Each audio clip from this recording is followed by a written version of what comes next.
It's the late afternoon on a Monday. I'm 4 years old, sitting crisscross applesauce on the floor of my parents' apartment. The carpet is shaggy, ugly, and brown.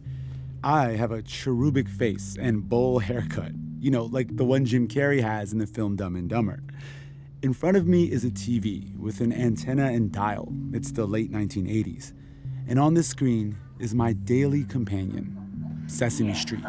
Today is a very special day because today is the day when my little sister Alice meets my best friend Bird.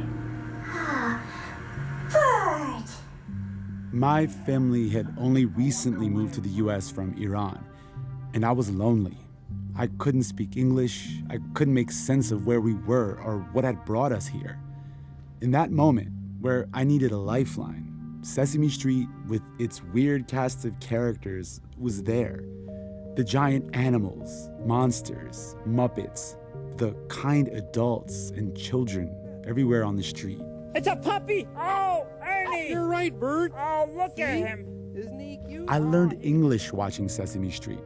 I learned how to deal with loss, anger, sadness, loneliness. When my parents, who were dealing with their own trauma and working constantly to make rent, weren't there, I learned from Big Bird, Cookie Monster, Susan, and Gordon.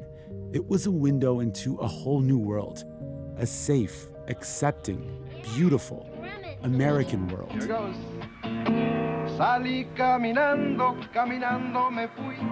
I wake up in my house. It's called a A-B-C. The name's Kermit.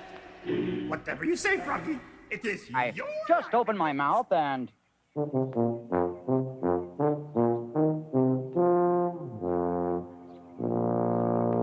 That's amazing! But I wasn't alone. In millions of other homes, millions of other young children, like me, were sitting in front of their TVs watching the same show I was. And some of those children grew up to work right here on Throughline.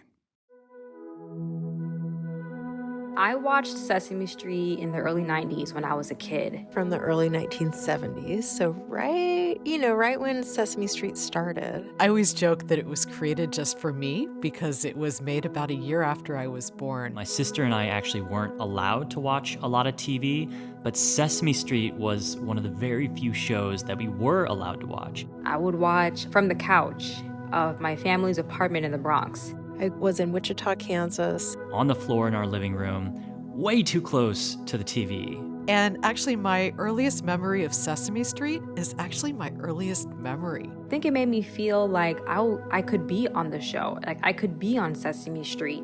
Only child, being raised by a single dad, so I spent a lot of time in front of the TV. I think a big part of this was because there were kids on the show who looked like me. I came to show you the moon, Maria. My favorite character was Big Bird. Look up in the sky. My favorite character was Roosevelt Franklin. I have a letter. It is here with me. I'm in my 50s, and even now, I find myself walking around and randomly hearing Roosevelt Franklin Elementary School. One of these things is not like the other. And I saw the beautiful moon. Just kind of felt like friends. It just felt like a place I wanted to spend time. I learned everything on Sesame Street. Things that taught you how to, navigate the world. And I feel like in a way I'm still learning from Sesame Street. I don't know. I think it really, really has played a major role in my worldview. So yeah, Sesame Street.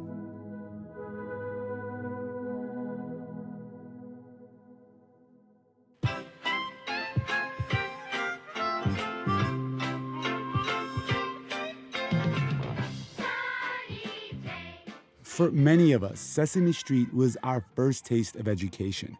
It taught us how to read and count and be nice people in this society. But the road to creating the show and sustaining it decade after decade has come with its own struggle. A struggle that can tell us so much about the role of education in socializing children and developing cultural norms and shared values. Arguments over what those are and how they're communicated tend to flare up during moments of cultural anxiety, like the one we're in now. This is a story about how a TV show made to represent a block in Harlem, New York, has sustained its mark in educating children around the world. And it's a story about the questions we're still asking about who the people are in our neighborhood. In this episode of Throughline from NPR, the story of Sesame Street. Come on.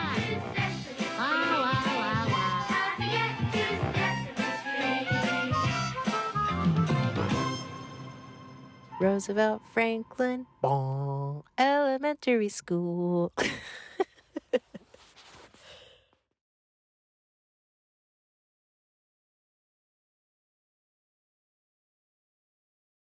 Part 1. A symphony orchestra of brainpower.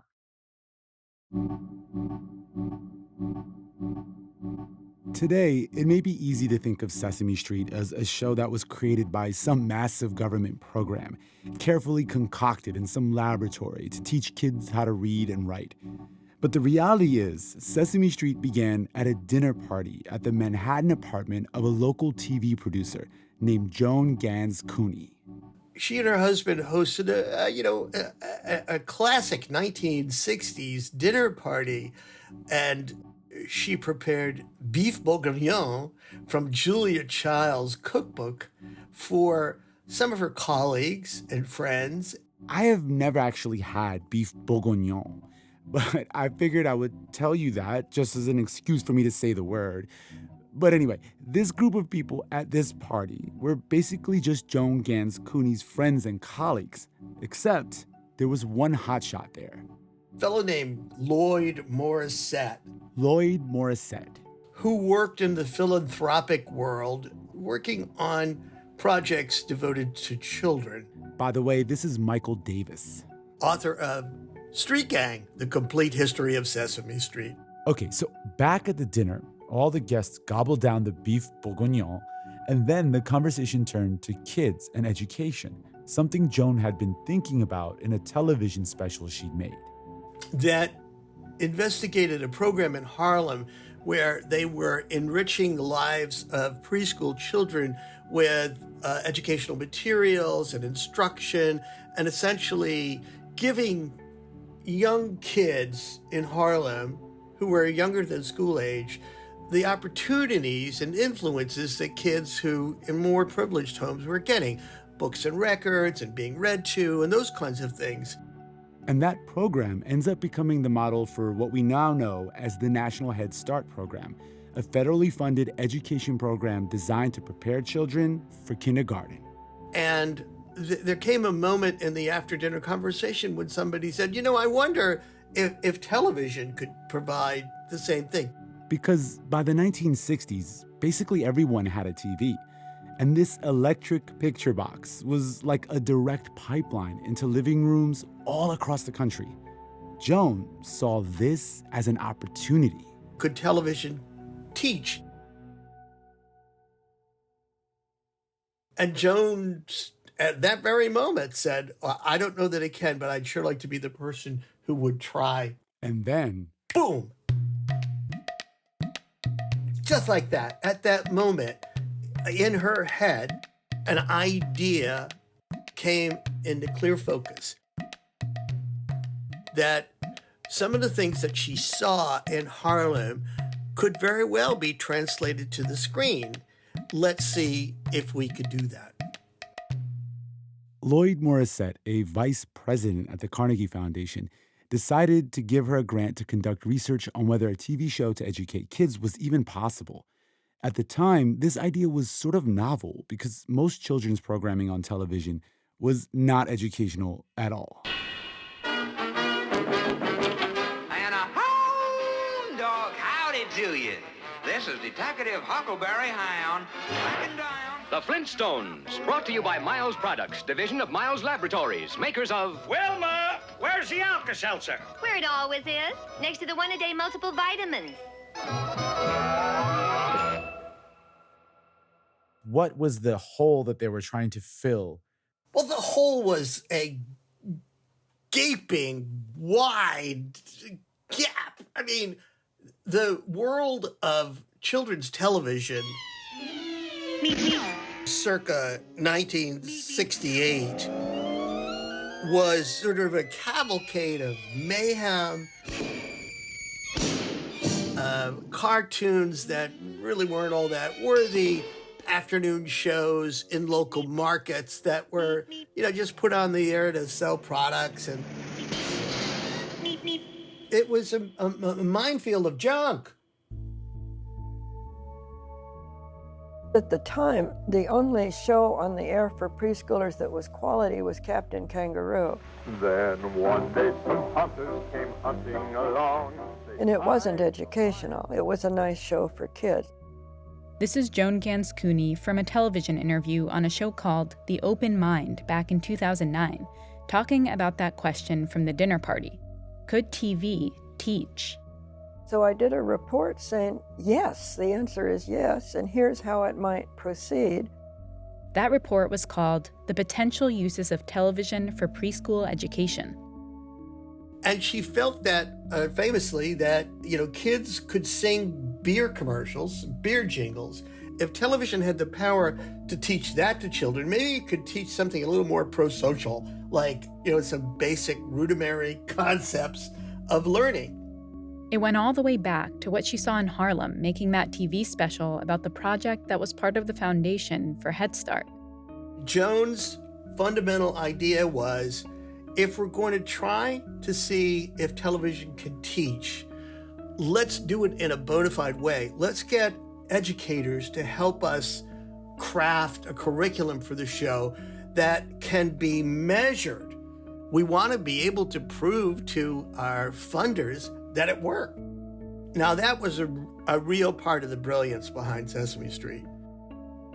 To ground it in bona fide scientific educational research. Joan and Lloyd had been able to raise about $1 million from foundations to support their idea of a children's TV show. But they had to come up with a budget of $8 million to actually do it. In today's money, that's about $62 million. So who else was going to invest that much money into an idea that probably offered no kind of financial return? I propose that we begin a program in education to ensure every American child the fullest development of his mind and skills. This was the era of Lyndon Johnson and the Great Society. But Washington had various pilot projects around the country that they were researching to see if early intervention could make a difference, and the research showed that it did make a difference. The administration of Lyndon Johnson was laser-focused on eliminating poverty and reducing inequality. To that end, they made education, especially for Black children, a priority. Joan and Lloyd were completely on the same page with the administration. The civil rights movement, it gave energy to this initiative. And these were, New Yorkers, liberals. They were convinced that the government could and should be in the business of helping preschool children with media. After months and months of pitching, it worked. In 1968, Sesame Street got almost $4 million from the Office of Education, facilitated by the LBJ administration. That made up about half the budget to kickstart the show. The rest came from the Corporation for Public Broadcasting, Carnegie, and Ford Foundations, along with other funders. I think they had a holy crap moment. It's like, okay, Joan spent a year, doing research and talking to people, educators and psychologists and doctors, and pediatricians, and then, all of a sudden it became very real. And they realized that we've got to put a show on the air. And within a year, you're talking about something that had never been done before. They summoned the brightest people they could find from disparate worlds the world of education, psychology, psychiatry, medicine, artists, musicians, and they had a series of seminars and they brainstormed together. No one had ever created this symphony orchestra of brain power. I think it's fair to say that by the time our program goes on the air, it will be the most thoroughly researched show in the history of the medium. The show was developed under a nonprofit called the Children's Television Workshop. All they needed was an audience, and Joan had to sell it. The short, simple 60-second form used by TV advertisers in commercials to sell products is used here to teach numbers and letters. This is from a promo that was filmed before Sesame Street's debut. You know what this is, Kermit? A really bad triangle? Oh, come on, Kermit, it's a circle. Okay, so it's a circle. So? Well, you know that, but a lot of little kids don't. It's hard to overstate how revolutionary this was. It was a show whose goal was to reach Black audiences at a time when Black families were struggling for equality in education. It was a show inspired by Harlem, which many people thought wouldn't resonate with the national audience. No one knew if anyone would watch. So the creators were literally hitting the streets to spread the word. A woman named Evelyn Davis, African-American woman who was a community activist in New York City, very, very well connected, knew everybody. It was her job to raise awareness that this show was coming. And she was able to convince Con Edison, you know, the big utility in New York City, to donate a bus. And on that bus, they had an early VCR, a tape machine, and a monitor.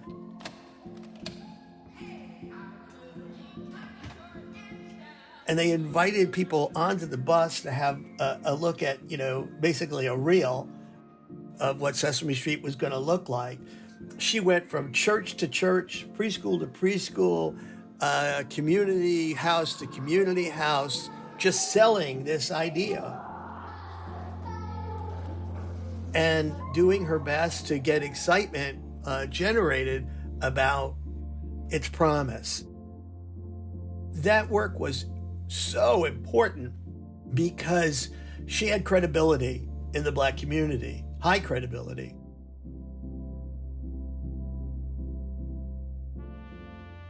It was 1969, 3 years after the dinner party at Joan's apartment, and Sesame Street's first episode would air on November 10th. Millions of dollars had been invested, yet no one knew for sure if the show would work. Nothing like it had ever existed before. When we come back, Sesame Street launches, and legends are born.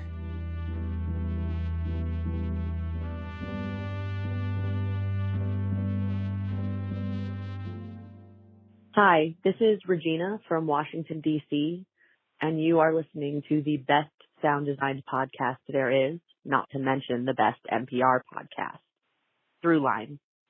Thanks for all your work, guys.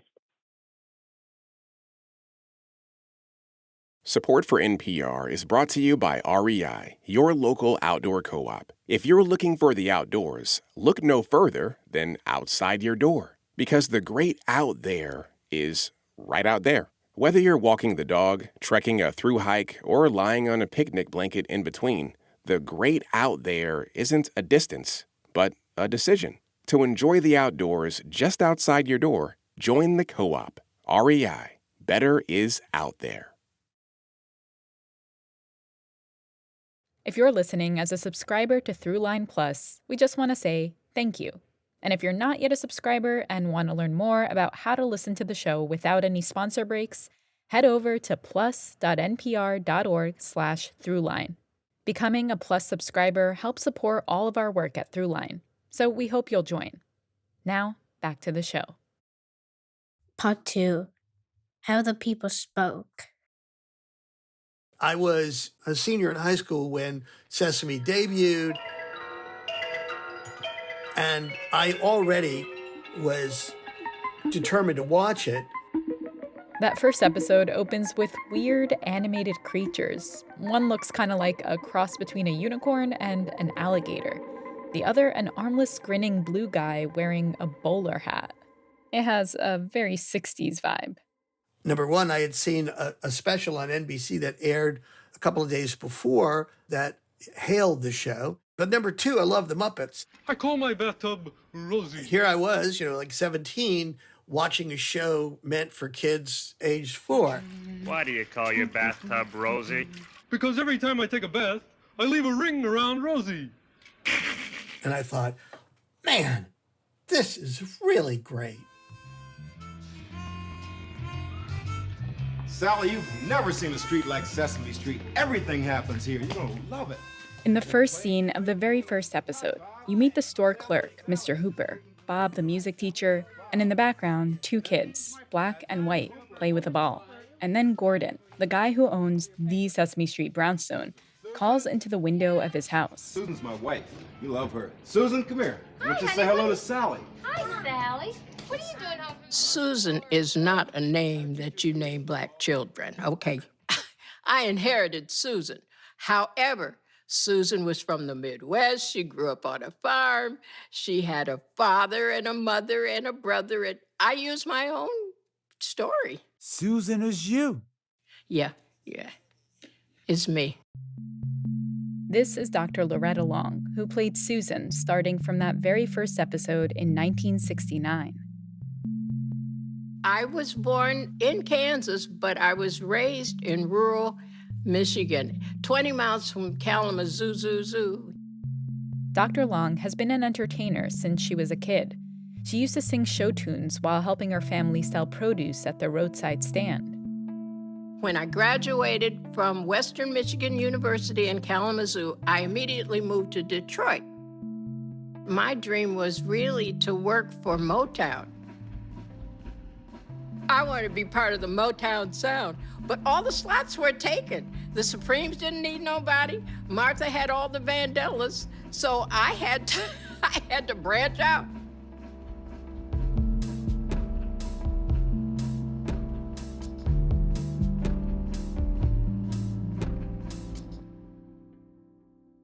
Dr. Long went to New York City in 1960. She wanted to make it big, be a star. But she needed a day job that would give her the flexibility to go on auditions. And so, with a degree in education, she landed substitute teaching gigs in Harlem and the Bronx. I knew if I got the right phone call, I was history. When she finally got that call, it was 1969, and she'd been co-hosting a show on New York Public Television that was all about Black music, Black culture, and Black identity. It was a show called Soul. It's Soul, and this is your announcer, Jerry B. No train. We didn't have the money for a train, just Soul. The young man who is a set director, every time the camera went off, you heard zzz, zzz, zzz. He was building the mock-up for Sesame Street. He said, "Oh, I'm doing this for this children's show, and you're a teacher? Why don't you?" And I'm an actor who happens to be teaching. I am not a teacher. He said, "Right now, you're a teacher who can sing, okay?" So he sent me to the audition. It was just a regular room with a bunch of judgmental people sitting at a long table with their arms folded looking at you. But I was used to that. I mean, I had auditioned for Broadway. They were looking for an acoustic, folk guitars, Joan Baez looking, and I look like Angela Davis. I had a big fro, short skirts, and show tunes. They looked me up and down and said, "Where's your guitar?" I said, "Excuse me?" My what? They said, "So, very New York, so sing already." 1, 2, you know what to do. Hey, I'm a little teapot, short and stout. Here is my handle. And I said, hold it. See, I knew we were singing to children. And I looked right in the camera and I said, now you all know this song. Now I'm going to start it again. And you stand up and sing it with me, okay? 1, 2, you know what to do, hey. Ed Palmer, who was head of research, said the kids all stood up and sang. And I have a career because of some kids in Harlem that stood up and sang with me. Anybody see any more rectangles right around in this neighborhood? Yeah. The pictures. Oh, the pictures. Those are good rectangles. Look at this. The thing about Dr. Loretta Long is that she really did embody what Sesame Street has been doing since the very beginning, mixing education and entertainment. One of these things is not like the others. One of these things doesn't belong. In fact, during the first few years the show ran, Dr. Long was earning her PhD in urban education from the University of Massachusetts Amherst. I have a riddle for you. What's closer to you than the air?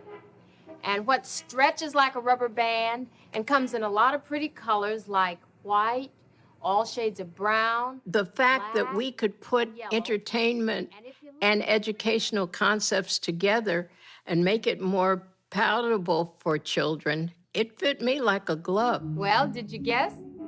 It was skin. I was hired for 1 week. We shot a pilot from a Monday through Friday to show how we would teach and utilize every day to reinforce the lesson we were teaching. I was only hired for a week, so that wasn't any big celebration. And that brings us back to that first episode in November 1969. See me. Milk. Did you ever wonder where it came from? That first episode is trippy. Sure he is. Hello, Big Bird. Big Bird is this big, dopey, disheveled-looking creature with sort of creepy eyes, a rough sketch of what we see today. You're letting all the fresh air and sunlight in, boy. I hate that. Oscar the Grouch is orange. Go away. Close my can lid, dear. And Sesame Street was born at a time when the government was taking a bigger role in people's lives. Medicaid and Medicare had been created, the Civil Rights Act was passed, and the government was getting involved with what was on TV. Sesame Street first aired on the National Educational Television Network, which would become the Public Broadcasting System, PBS, the next year, which is why even today, Sesame Street can feel so synonymous with PBS. I was there, man, in 1969. Nobody knew what the hell PBS was, believe me. In a lot of markets, you couldn't even find it. It was on a UHF station, and you were lucky if you could get rid of the fuzz and get a decent picture. But the picture was pretty clear. In its second week, Sesame Street was reaching almost 2 million homes, and the reviewers loved the show. I think the majority of people hailed it and loved it. And, it was an immediate success. It was a blockbuster success. It was everywhere. But there were opponents from the very start. Notably, Mississippi Public Television refused to air the show. Why? Because black and white children were portrayed as being friends on the show and, did things together, and it was as normal as normal could be. That was not going to fly in Mississippi until, the parents said, wait a minute, we want this show. We think our children should be able to see this show. And they resolved that conflict in the best of all ways. The people spoke. The ban lasted less than a month, but the Mississippi government wasn't the show's only critic. Some educators themselves were questioning whether a TV show could really do a good job teaching kids. They thought that the pace was too frenetic. They thought it was going to create a generation of kids with attention deficit disorder. And there were people who were really angry with it, suspicious of it, didn't like it one little bit. I had a guy say, well, am I supposed to be entertaining my kids in the class? And I said, why not? But Sesame Street was changing the game. Kindergarten teachers had to rip up their curriculum. They had to start over because no longer were kids showing up not understanding the basics. They showed up ready to learn and to learn more. A 2015 study showed that a whole generation of kids in the 70s were coming to school more prepared. By 1979, around 9 million kids under the age of 6 were watching Sesame Street every day. And it wasn't just reaching, quote-unquote, disadvantaged children. Within weeks of its premiere, it was clear that all boats were going to rise as a result of this show.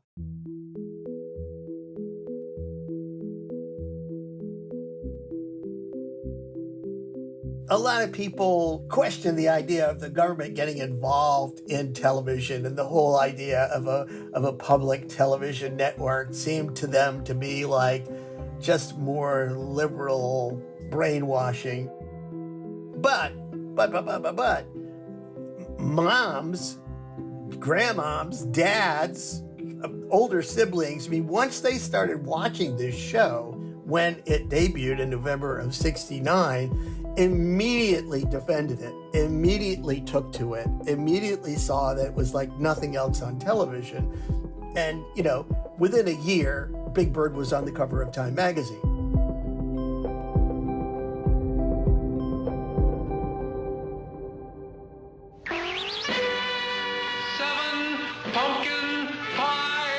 The tone of Sesame Street and the tempo of it was extraordinary too.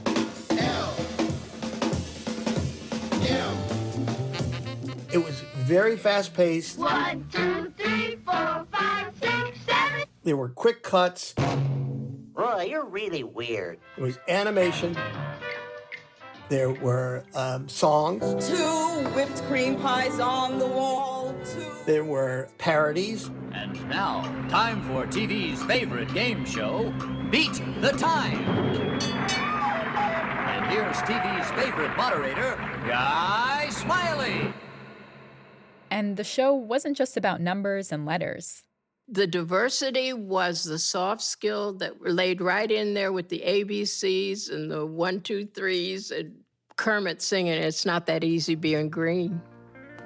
It's not that easy being green, having to spend each day the color of the leaves. And all the while, educators and researchers, directors and writers worked together, trying to figure out how to do all this right. Hi, Mr. Looper. What you doing? Hooper. Life presented Children's Television Workshop with a real dilemma when Will Lee, the actor who portrayed Mr. Hooper, died.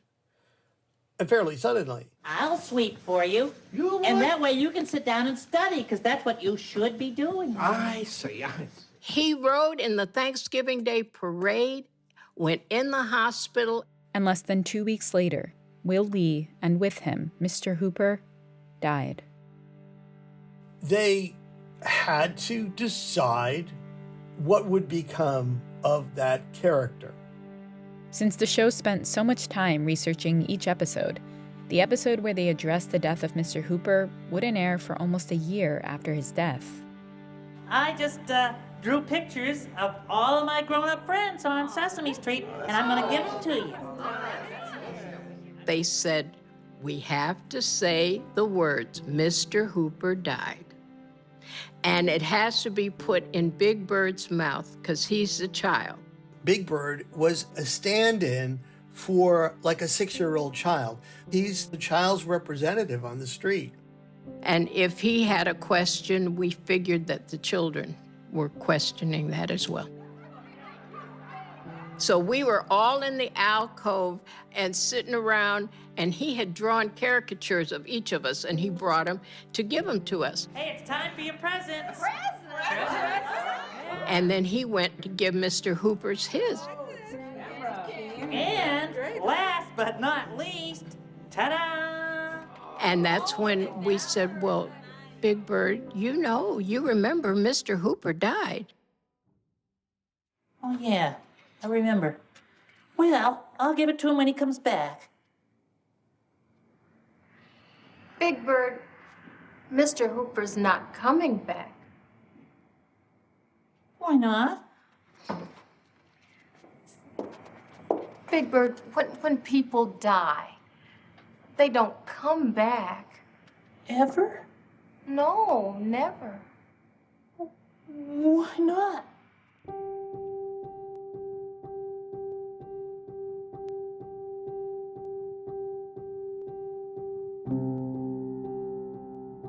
We did it one time. The assistant director came out, Lisa, crying. Oh, there were a few things wrong. Anybody want to do it again? And everybody said no. And we ran for our dressing rooms. You know, that was it, man.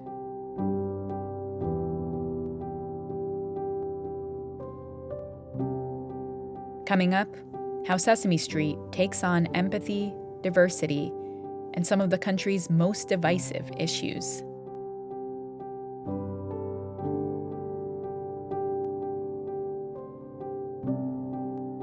Hi, my name is Stephen Barrera, and I'm a graduate student at Indiana University here in Bloomington, Indiana, and you're listening to Throughline from NPR.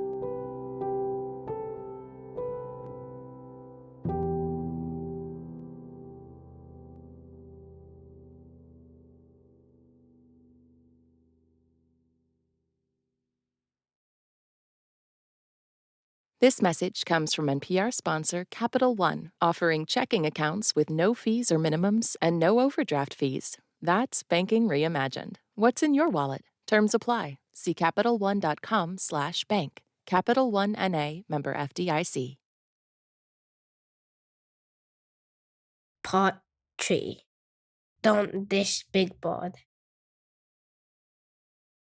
Now, where is that Roosevelt Franklin? Did somebody call me by my first and last name? Yes, I called you, and it's about time you got What's here, too. really interesting to me is the character Roosevelt Franklin. Here I am, and there you are. Mm-hmm. And that's just what we're going to get into today. Who was an identifiably black character. Here and there. And funny and fresh, and the bits were always set in a schoolhouse, in a classroom, where he clearly spoke in a black vernacular. Rhyme time, rhyme time. Everybody ready for rhyme time. While some in the black community were delighted to see it and thought it was something that Sesame Street absolutely needed to do if your target audience is black, other members of the black community said, oh, no. It was over here. Now it's over there. Uh-huh. Right. Yeah. Well, that's the difference between here and there. The pressure mounted, and they did drop the character. Here's the thing, though. The guy who created that character was Matt Robinson, the same guy who played Gordon, Susan's husband. And he was proud of Roosevelt Franklin. Which brings us to a question that Sesame Street has been forced to deal with throughout its entire existence. Who should be included in the neighborhood? While there were conservative voices saying that the show was trying to sell something that they didn't necessarily want their children to buy, voices on the left were saying, you folks aren't going far enough. In the early 1970s, you started to see pushback on representation on Sesame Street. There were feminists who were angry that the Susan character was too subservient to her husband. Two new human characters, Luis and Maria, joined the show after activists asked for more Latino representation in the neighborhood. There were individuals throughout the history of Sesame Street saying, why aren't you showing a gay or lesbian family on the show? It's the rare television show that can claim getting criticism from both flanks. We are looking at the public spat between Texas Senator Ted Cruz and Big Bird. Big Bird put out a tweet after getting the COVID vaccine. He called Big Bird's tweet government propaganda for your 5-year-old.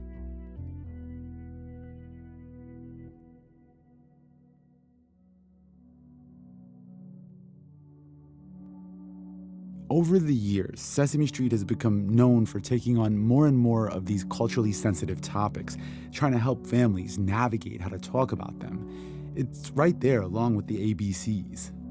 Do you tell everybody that it is okay to hug someone who is HIV positive like me? My dad's in jail. In jail? Why? I don't like to talk about it. Most people don't understand. What does divorce mean? Well, divorce means that Abby's mommy and daddy aren't married anymore. We see ebbs and flows. This is Dr. Kira Hunting, associate professor at the University of Kentucky, who specialized in children's media. We see these moments where Sesame Street introduces something new, and sometimes you get pushed back from the larger culture relationship to that, or more frequently politicians' relationship to that. And then we move on, and maybe perhaps we don't have something new for a little while, and then we have something new again. Children don't need this kind of access at such an early age. They're simply not ready for it. They're not prepared for it. And really, we're taking away our children's innocence. We're taking away. In a country that's so politically divided, what does a show like Sesame Street represent in terms of either exacerbating that divide or bridging it? Well, I don't think it exacerbates it. I think it can be used by people who want to further the divide, right? I think we've certainly seen politicians take moments from Sesame Street and tweet about them and be like, oh my God, Big Bird got a vaccine. Well, Big Bird also got a vaccine in the 70s. He was fine. You're gonna have I want to get a measles shot. Well, I don't want to get the measles. So I don't think that Sesame Street can really fulfill its goals and its purposes without engaging in some representations and some content that is going to be perceived as political in a negative way by at least some commentators and some politicians. There was, in the early days, some critique of the government's place in funding Sesame Street. But I think the volume on that was increased later in the 80s and, during the Newt Gingrich era of the Republican Revolution. I mean, it was later when that drumbeat of criticism of the show really grew louder. By the mid-1980s, Sesame Street had been relying less and less on government funding and more on merchandising Sesame Street products like stuffed animals, t-shirts, and books. But because of its reach and because it symbolized a public, more liberal media, it was an easy target. When Newt Gingrich, the leader of the Republican Revolution, was asked what in the federal budget would first feel his axe, he answered, the Corporation for Public Broadcasting. All this criticism hasn't stopped Sesame Street, Children's Television Workshop, and now Sesame Workshop from trying to represent what they feel is right for the moment. In 2020, after the murder of George Floyd, Sesame Street partnered with CNN to host a town hall on racism called Coming Together. Racism? What's that? Oh, racism is when people treat other people unfairly because of the way they look or the color of their skin. If you look at some of the specials or the episodes that are being critiqued by some conservative groups and other commentators, you can really see that they're mostly just about children and Muppets in the community dealing with difficult experiences. Well, my friend Big Bird, he was bullied by some other birds because of his yellow feathers. So Sesame Street having these direct depictions is very consistent with what it's always done in just a slightly more explicit way that is consistent with this historical moment. They won't stop with their push for woke politics. It's the innocence of kids that's being attacked earlier and earlier. And I think what really I want to ask is why that's controversial.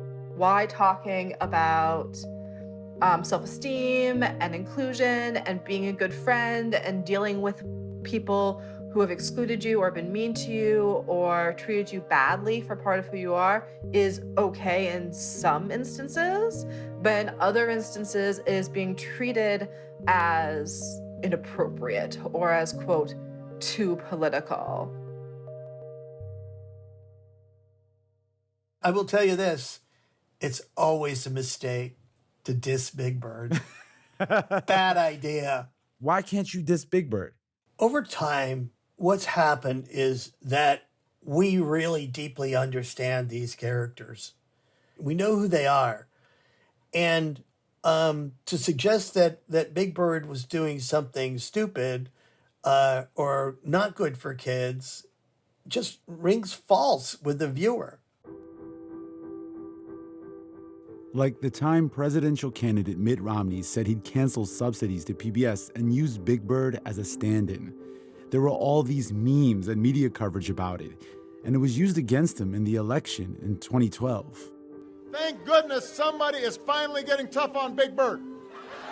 We didn't know that Big Bird was driving the federal deficit. It's impossible to say how much of the rhetoric for or against Sesame Street helps anyone's cause. But there is something deeply ingrained in many of us about Sesame Street, something that's decades in the making, that makes some adults feel like kids, that makes dissing Big Bird off limits for many people, including me. Big Bird, I said, was the prototype of the child. You were messing with their childhood. Sesame Street started as a way to reach underprivileged kids. It was going above the noise and really above the politics that can slow down and sometimes obstruct real change in schools and governments. And because it was started by white liberals from New York City and kickstarted with government funding and aired on public television and meant for Black children, the question still remains: who gets to control the neighborhood, the messages, the music they choose, the Muppets who have continued to teach us, generation after generation?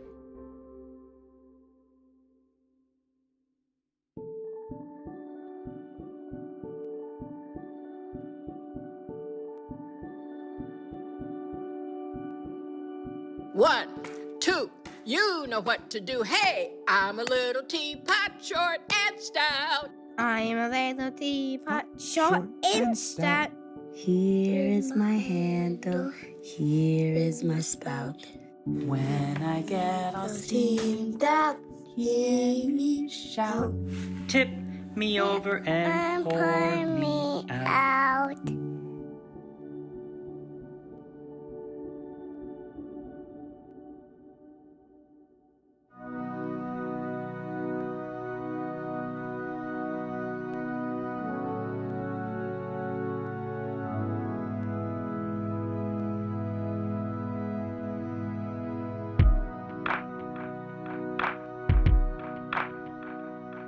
That's it for this week's show. I'm Rand Abdel Fattah. I'm Ramteen Arablouei. This episode was produced by me. And Lawrence Wu. Julie Kane. Anya Steinberg. Yolanda Sangweni. Casey Miner. Christina Kim. Devin Katayama. Amiri Teller. Jennifer Etienne. And a big, huge special thanks to the Throughline kids you heard at the end: Reed, Rumi, Soleil, and Finley. Fact-checking for this episode was done by the one and only Kevin Vogel. Thanks also to Kimberly Sullivan, Micah Ratner, Taylor Ash, Samantha Belgard, Tamar Charney, and Anya Grunman. This episode was mixed by Josh Newell. Music for this episode was composed by Ramteen and his band Drop Electric, which includes Anya Mizani, Naveed Marvi, Sho Fujiwara. And finally, if you have an idea or you like something on this show, let us know. Please write us at throughline@npr.org or hit us up on Twitter at ThroughlineNPR. Thanks for listening.